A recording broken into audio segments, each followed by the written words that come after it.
I lost my grandmother. I was 10 years old when she passed. She helped raise me when my mom was working 2 jobs to support me because my dad wasn't in my life at all. I only met him very short when I was 17.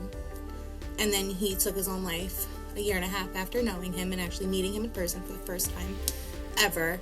And the household, there was domestic violence, there was domestic abuse in it. It definitely helped shape me for who I am today. You know, I don't blame my mom for anything that we have ever went through. It definitely made me stronger, and it made my mom's bond kind of closer. So I dropped out of school at the age of 16. I didn't get my GED until I think 4 years ago. I was an adult, so it was after I had my son. He definitely pushed me to get that GED and to go to college. It was my son that watching him watch me go to school and get my dreams come true. It was definitely a push for me to go and get what I needed done to make everything better for us. So I chose the criminal justice program. It was definitely because of what I went through as a child with the abuse and seeing my mom go through it. I wanted to make a change in the world and try to help others who are going through the same situation.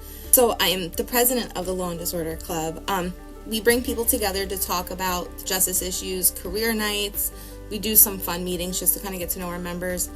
And I also co-created the Agents of Advocacy podcast with my best friend that I actually met at SNHU online.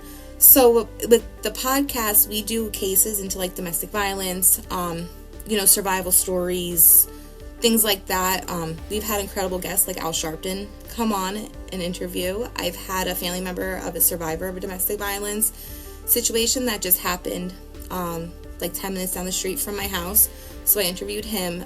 But it's more about educating the people and kind of making their voices be heard and try to make a real change with those people.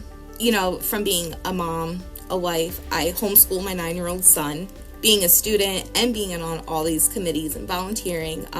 It's hard, but I just take one day at a time. I delegate a lot of the responsibilities, and my husband is a big helper. So is my mom and my brother. You know, if I'm doing something, they'll get on a FaceTime. They'll play with my son on the video games so that I can get my stuff done. They help me a lot with all of that, and I make sure I take time for my family, for myself. You know, I ask other people for help if I need help to get my stuff done. But without them, it would probably be a lot more.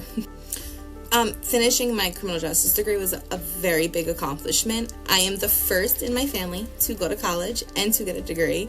So it's massive for me. It really proved that I could rise from anything and put my mind to anything that I really want to do. I definitely have a few ideas in mind for what I want to do eventually after my degrees are done. I wanted to do probation officer, and then I wanted to do more of like the human services type of thing with the advocating and stuff like that for people.